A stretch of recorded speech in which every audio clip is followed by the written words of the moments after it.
Before starting this video, I would like to inform you that I have 5 years of trading experience, advanced knowledge of Elliott wave theory, and a comprehensive background in fund management. I provide professional insights on both long-term and short-term investment opportunities. Please make sure to conduct your own research before making any investment decisions. Remember, I am not a SEBI registered advisor.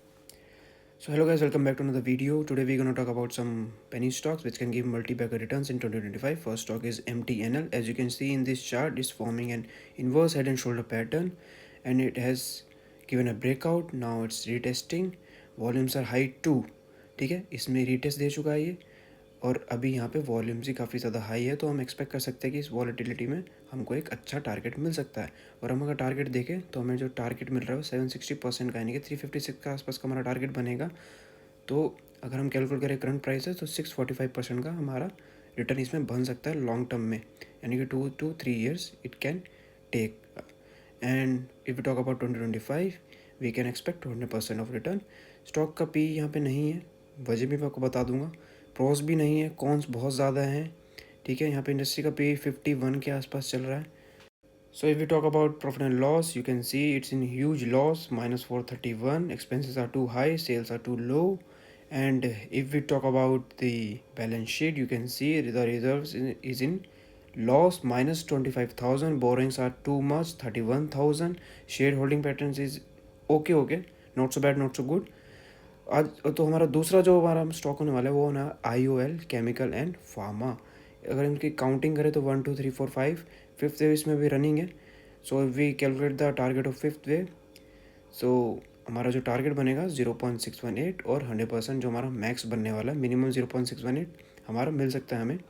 So if you talk about long term we can expect 5,300 of target, and if you talk about 2025 we can expect to 800 to 600 of target, means 100 to 200% of targets in 2025. If we talk about the fundamentals, stock PE 24, ROCE is 12%, pros and cons are equal. If we do the peer comparison, the industry's PE 33 and the stock's PE 24, that is okay, not so bad, not so good.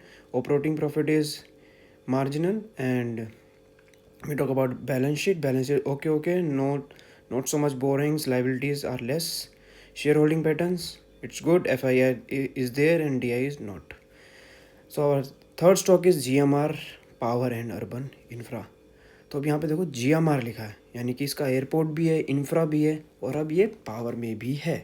ठीक है, इसका stock अब यहाँ पे आ चुका है और power का मतलब EV, तो यानी कि इसका जो फ्यूचर होने वाला काफ़ी अच्छा होने वाला। अब ये चलता जाएगा, ठीक है, ये पैटर्न भी चलता जाएगा। थर्ड वेव कहाँ तक जाएगी आप एक्सपेक्ट भी नहीं कर सकते, आप इसको पता भी नहीं लगा सकते कहाँ तक जाएगी। It can go much much much much फार। तो अगर हम ट्राई करें, अगर हम इसका लेवल निकालने के लिए, तो देखो 100% से नीचे आया, अब 0.618 पे रीटेस्ट कर रहा, तो हमारा नेक्स्ट टारगेट जो बनेगा 1.618 बनेगा। नेक्स्ट टारगेट बोल रहा हूँ, फाइनल नहीं, ध्यान से सुनना, it's the next target not the final one. Entry will be our around 100, target will be 400%। for 2025 you can expect 100 to 200% of target। अगर हम यहाँ पे अब फंडामेंटल्स देखें इसके, तो उसका पी अवेलेबल नहीं है, I don't know why. Pros इसके कम है, कॉन्स बहुत ज़्यादा हैं। बट अगर मैं आपको बैलेंस शीट दिखाऊँ तो आपको ये सब इतना ज़्यादा कुछ दिखेगा नहीं, क्योंकि उसमें कंटिजेंट लायबिलिटीज़ एक्सेट्रा काफ़ी कुछ इन्होंने ऐड कर रखा है। इसका पी भी काफ़ी कम है। ऑपरेटिंग प्रॉफिट देखो, सॉरी पी तो अवेलेबल ही नहीं है इसका। और अगर हम इसका ऑपरेटिंग प्रॉफिट देखें तो 195 से काफ़ी ज़्यादा ये ऊपर जा चुका है, 400 CR के आसपास पहुंच चुका है इसका। यहाँ पे देखो ऑपरेटिंग प्रॉफिट 44 से 1500 तक जा चुका है। बोरिंग्स की बहुत ज़्यादा है, जो कि एक नेगेटिव सिग्नल है। पर शेयर होल्डिंग पैटर्न में देखो, यहाँ पे FII भी है जो कि इंक्रीज़ कर रहे हैं लगातार, DI भी है यहाँ पे। So our next stock is Adroid Infotech। As you can see in this chart, it's facing an resistance, but if it breaks the resistance, the price action will be much faster।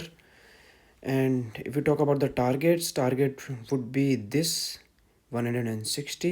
if we calculate the target, it's in percentage 740% of target in a long term, not in 2025, in a long term।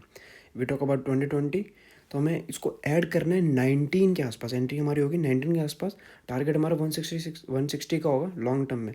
Short term में आप 2025 में expect कर सकते हो 100 से लेकर 200% का target, इससे ज़्यादा नहीं, क्योंकि अभी कंसोलिडेशन फेज़ में रेजिस्टेंस फेस कर रहा है। तो अगर हम इसके पी की बात करें तो 11 है, ठीक है।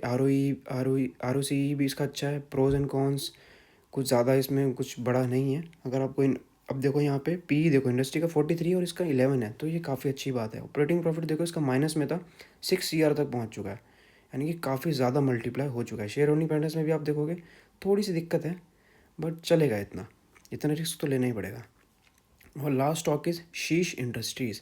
एज यू कैन सी, तो यहाँ पे जो हमारा चार्ट बन रहा है, अब रेजिस्टेंस फेस कर रहा है। अगर रेजिस्टेंस ब्रोक हुआ तो हमें एक अच्छा खासा टारगेट मिल जाएगा। ये देखो मैंने रेजिस्टेंस यहाँ पे ड्रॉ किया यहाँ पे, और टारगेट मैं निकालूंगा यहाँ से। तो टारगेट जो बन रहा है हमारा 24 के अराउंड मिल रहा है। तो अगर हमें करंट मार्केट प्राइस, अगर हम इसका परसेंटेज में टारगेट निकालें तो 77% टारगेट बनेगा हमारा। तो अराउंड 7 to 8 मंथ्स ये लग जाएंगे 2025 में, तो हमें इतना टारगेट मिल जाएगा 77% का। इससे भी ऊपर जा सकता है, ऐसा नहीं इसके ऊपर नहीं जाएगा। लॉन्ग टर्म में इससे भी बड़े टारगेट मिलेंगे। In long term you can expect much much higher targets. Okay, so if we talk about its fundamentals, तो फंडामेंटल्स भी इसके काफ़ी ठीक हैं, बुरे नहीं हैं इसके। अगर पीयर कंपैरिजन में करूँ, पीयर कंपैरिजन में भी आपको दिखेगा कि मीडियन इसका 35 है इंडस्ट्री का, और इसका 47 के आसपास पी चल रहा है। प्रॉफिट एंड लॉस की बात करें तो 0 से 12 तक जा चुका है इसका प्रॉफिट एंड लॉस। और शेयर ऑन बैलेंस में आपको देखोगे तो ठीक है, इतने बुरे नहीं है, काफ़ी अच्छा होल्ड कर रही हैं इसकी जो प्रोमोटर्स हैं। और जो हमारा गोल है अब 300 सब्स का है, अगर जैसे ही कंप्लीट होता है मैं आपको मल्टी बैगर स्टॉक्स देने वाला हूँ। Thanks for watching, I hope you like this video.